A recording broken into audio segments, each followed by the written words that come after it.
slide. I mean, the initial idea there was to, show some sort of a mouse pointer, like an arrow mark pointing to the next slide, or something like that, to indicate that, hey, you click here, you go to the next slide. But what somebody on our team suggested was pick the, the default Windows or any operating system's mouse pointer, and next slide, please. And just turn it around this way so it points in that direction. We could have used a regular arrow marker sticking, but we chose to use, like launch these designs. So one of the things about this is they all look pretty much the same. They, the one on top is for slide casts, which is like presentations with audio in them. The second one is for videos, the third one is for documents, and the final one is for presentations. So they've got a uniform look and feel, they've got similar navigation buttons, the layout is pretty much the same. So what this does is, people don't have to learn new things to use the interface. They can, once they've used one of these players, they know where to expect the controls in the next player or in a different player. So using existing paradigms always helps. Next slide, please. Yeah. So this is again our, the slide view page where presentations are consumed. Next slide. We had recently built a new meetings product called Zipcast, and where we let people meet over presentations. You pick a presentation and you choose to host a meeting, and your meeting is live, and you can share the link with everybody on Twitter or Facebook, and people can connect with you. And on 2009, April 1st, we tried to play a prank, and which went horribly wrong. What we did was we took the view counts that you see next to videos and all that, number of people who viewed your videos and presentations.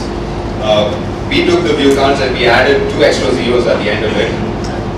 So it increased by, by hundreds, and a lot of people noticed it, and we, in addition to it, we also sent an email saying that, hey, you've got so many view counts and you've exceeded your whatever. I mean, we sent a really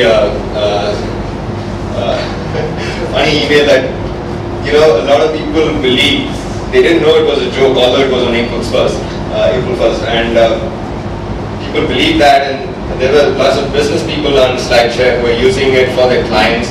They went and told their clients, hey, your presentation has got so many views and you're so popular, and people went and shared it on Facebook, Twitter, everywhere. And then when they realized it was a joke, they were damn pissed. And people were really, really pissed. And they wanted the CEO to resign. They were tweeting all over the world. And it spread. It spread like, it spread faster than the wake-up black. And on that day, all of us at the company, like every employee who was on Twitter, who had a decent number of followers, was trying to connect with people, pacify them, and the only way we were able to win back their trust was because we had some users who did trust us and who did think that, hey, it's a joke, it's April 1st, and those users were convincing the other users, telling them, hey, you don't take it so seriously, it's only a joke, and that sort of helped us win back the trust, and we were being very transparent. Our CEO wrote a long blog post saying, about the lessons we learned, and you have an iPhone, your friends buy an iPhone, you also feel like buying an iPhone. Things like that. So, next slide, please. So what happens is when users see, somebody else doing a certain action, they also feel like doing the same.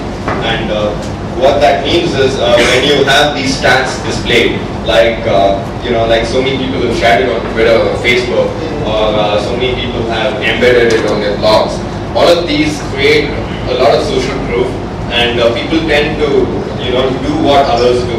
So when you see that something is popular, you feel like checking it out too, and it arouses curiosity, and it makes people want to explore your content, share your content, that sort of thing.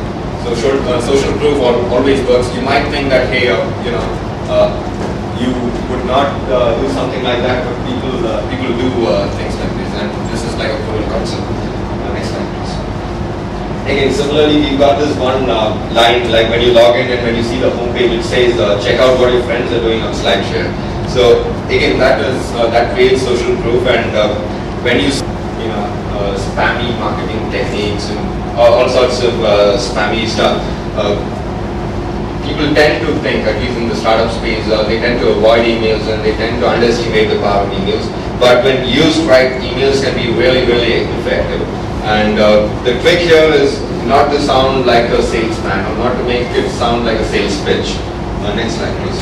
So what we do is, whenever somebody gets featured on the homepage, or when they have been spotlighted, or we create these yearly contests every year. Where people come and share presentations. They create presentations just for the contest. What it does is it kind of makes your it gets you really good content. It also gets you content that goes viral. It gets you new users. Basically, these contests are presentation creation contests. So people can come, they can create presentations and for the contest, and you even find lots of cults happening. Like there was this one, I'm not sure if I put that slide, but yeah, please. So there are lots of presentation genres that have been inspired by contest winners. There was somebody called Meet Henry. Somebody called Henry who made a presentation called Meet Henry, and it was basically his resume. He made it in a presentation format and he put it up online, and a lot of people saw it, and it inspired like a viral loop of people creating similar presentations and sharing them online, and it became a format on its own. So next one. So just do it. This is for I think Paras might cover this, but I'm not sure. Where when you have a hunch about something, when you want to try out something, you don't really think about it so much. You put it up on the web. The web is a very hot medium where you can put up something, you can always iterate on it, you can always change it. You put out something, watch metrics, see how it goes, and if you really want to do the thinking, do the thinking after you've shown it to users, after users have used it. After you've seen metrics and data, and then you analyze them, and then you do the thinking. But don't do thinking without actually putting it out on a live site and without actually testing it with users. Next. So speed is seductive. Speed really matters. Speed meaning how fast your pages load, how fast your slides are served, all kinds of things. These days, all browsers, Chrome, Firefox, Internet Explorer, they're all competing for speed, and they show off even small microseconds of differences in rendering, page rendering and stuff like that. So speed really matters.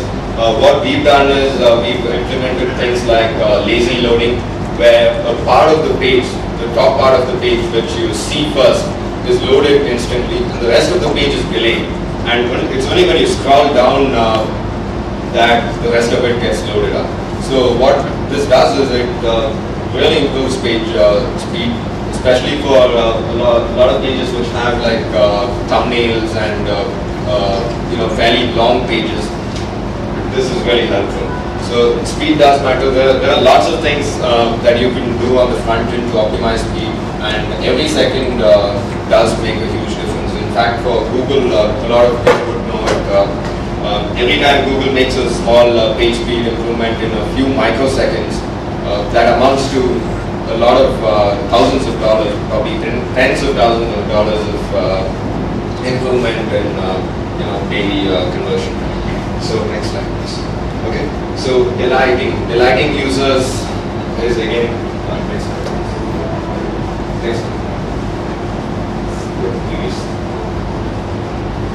So what we did was, a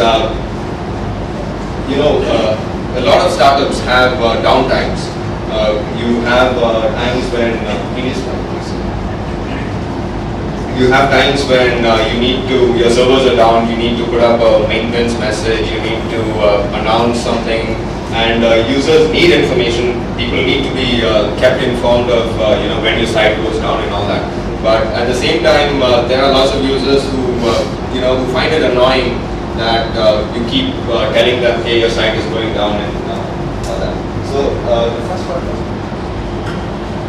okay. Anyway, so when your site goes down, you can give them these regular status messages, but sometimes what we do is one of our content people, he wrote this very long blog post about how SlideShare will be down because of global warming, and he wrote a very long blog post which was almost like a story, and about how man created fire first, and then penguins came from Antarctica and invaded our server farm, and all kinds of bullshit. I don't know what he was thinking when he wrote this, but this became really popular, and yeah. Maybe I'll next slide, please. There's a quote from this thing. It says the climate crisis will spur a spontaneous mass migration of penguins, and so something like this, once in a while, can be really entertaining. It does inform too, but it also entertains, and it gives you a little break from your regular stream of messages, like saying your server will be down. And this actually got really bad questions because I'm really not sure, what you guys are expecting. So just ask me questions, and I'll tell you about how things work. Yeah, after.